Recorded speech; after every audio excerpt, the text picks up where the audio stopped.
islaanta ayayda iyadoo awoodi karaysa soomkii aan soomin qallayninna ma laga soomayaa markii ay dhimatay kadib haa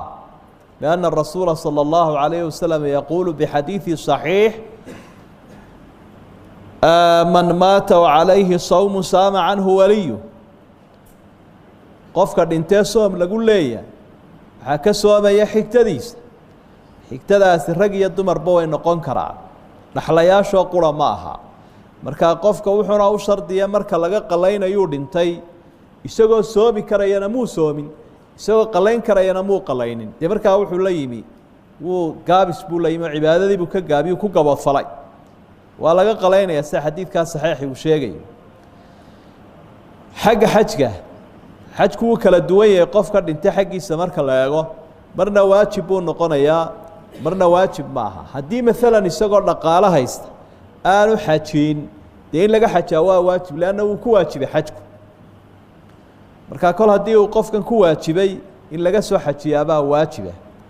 haddii kaloon laguba lahaynoo hore aan ugu waajibin markuu ifkii joogay ilaa aakhiro markuu qofka tago waxba kuma waajibaane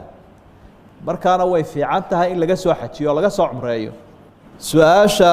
labaadna waxa ay ahayd soom fara badan baa laygu leeyo tiradiisa aanan garanaynin maxaan ka yeelayaa ta'khudu alaxwad sida axwadkee dadaalka badan baad qaadanaysaa tirada u badana oo siduu nebiguba inoo xuseeyey sala allahu calayhi wasalam salaada markaad shakido tiro badan iyo tiro yar tirada yar baad qaadanaysa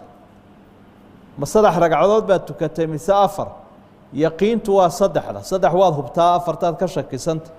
saddexdaad ku xisaabtamaysaa waa dhamaystiraysa soomkiina waxaad isleedahay ma 30 baa kaa tegey mise 20 waxaad qaadanaysaa tirada badan inay kaa tagtay oo 30 kaad soo qalaynaysa